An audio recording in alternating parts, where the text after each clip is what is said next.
Welcome to the Transum Podcast, a monthly roundup of the new features on the transum.org website, providing mathematical puzzles, games, learning activities, and the ever-popular mathematics lesson starter of the day. Here's your host, John Tranter. Hello, and welcome to podcast number 53 for April 2019.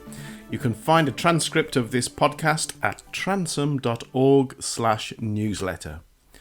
Okay, this month begins with April Fool's Day. Did you catch your pupils out? Let me know if your pupils were fooled by the April the 1st maths lesson starter called 1 out of 10, which is not what it seems. Anyway, what are you doing while you're listening to this podcast? Are you driving? Are you cycling with earbuds in? Are you doing some cooking and listening to the podcast on a Amazon Echo or something like that? Well, whatever you're doing, here's something to think about while you're doing it. Yes, it's the puzzle of the month. Here we go. Obadiah Sloop has 7 horses in his stable and enough feed to keep them for 12 days. After 3 days, he sells 4 of the horses. How long will the remaining feed last the horses that are left? Okay, so not horrendously difficult this month, but it does require a bit of thought. So while you get on with thinking about that, I'll carry on with the podcast and the answer will be at the end. Now, at the beginning of last week, I uploaded a new activity to the Transum website. It is called Path Puzzle. And as soon as it went live, over 50 people had a go and earned a trophy for the first 2 levels. The inspiration for this activity comes from the Black Path game, which is a 2-player board game invented by Larry Black in 1960. The game features in Martin Gardner's 6th book of mathematical diversions, and a mathematical analysis of various strategies can be seen in Game and Puzzle Design, Volume 1 by Cameron Brown.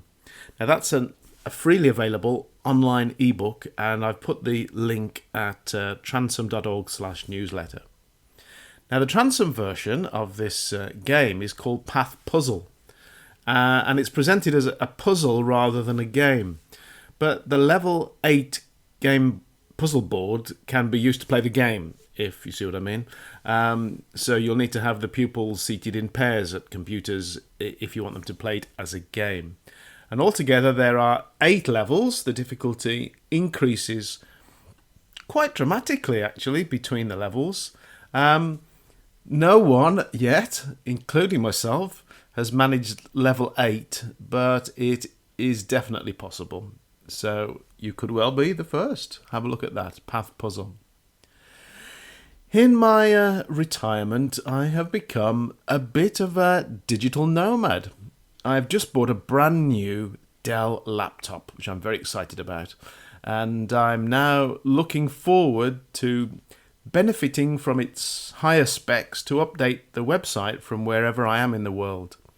So I feel like a kid with a new toy at the moment on holiday. Anyway, every week I upload new exam-style questions to the website.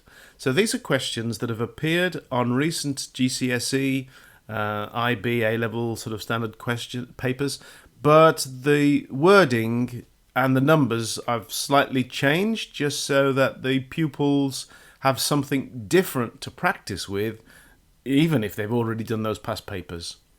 At the moment, there are 352 higher and beyond questions, all with complete worked solutions, and these are ideal for projecting in the classroom as the solutions can be revealed line by line as the pupils work through the various parts of the question. This is sort of a little grey, what am I call it, a little grey mask, a grey shield, a grey panel anyway, that you sort of drag down over the work solution to reveal it bit by bit. Now, it's not meant to be an alternative for you writing on the whiteboard and doing the solution yourself, but it does save you an awful lot of preparation time, so give it a go. In addition, there are 175 foundation level questions collected together in a series of weekly workouts. And they can be answered either online or you could print them out. You will have to enable printing of background colours and images to make them look their best, but they fit very nicely on an A4 size sheet of paper and look quite stylish. And well, there are lots of those that you can give to your students and use them as you see fit. You are listening to the Transum podcast.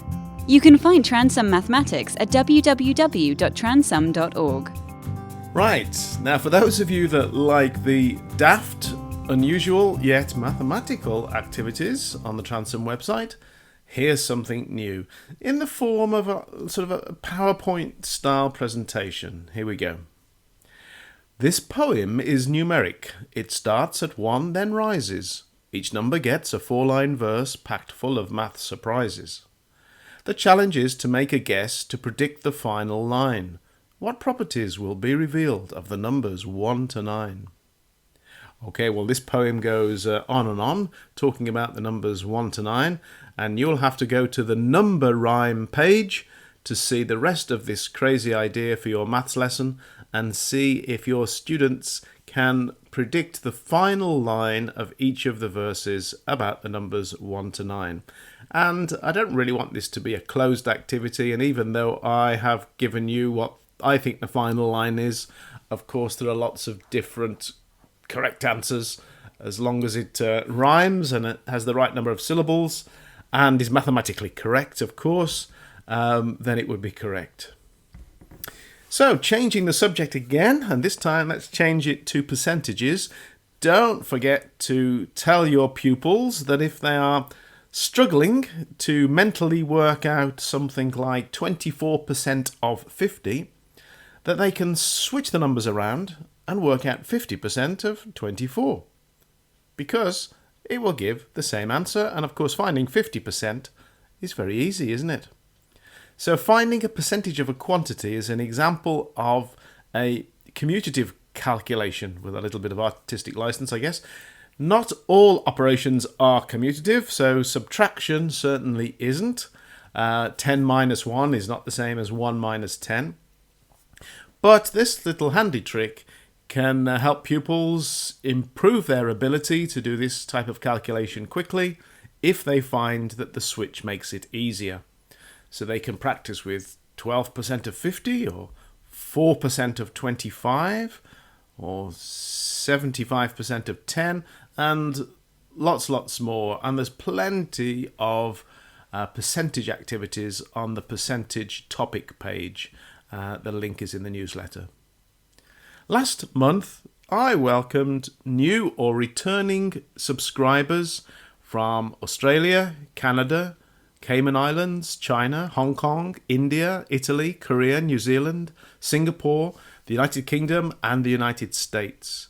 And it is truly wonderful to receive comments from all around the world and to know that pupils of many nationalities are benefiting from the Transum mathematical activities. That's absolutely wonderful. Love it. Don't forget you can listen to this month's podcast and subscribe to it if you're just listening to it as a sort of a one-off on Stitcher or Apple Podcasts.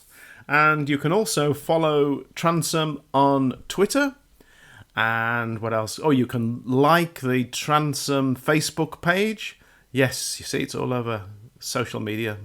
Bit of a finger in every pie there. Anyway, finally, the answer to this month's puzzle. So, we need to know how much the remaining food will last the horses that remain in the stable.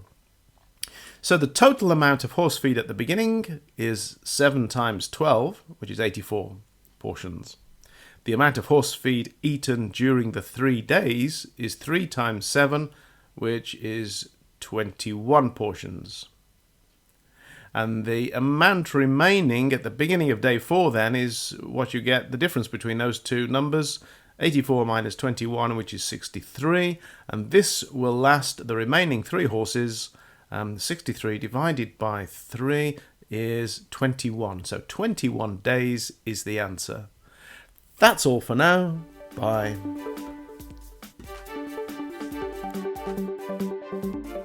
Thank you for downloading and listening to the Transum podcast. You can find the website at www.transum.org, where you're welcome to use all of the activities absolutely free, or jump in with both feet and become a Transum subscriber.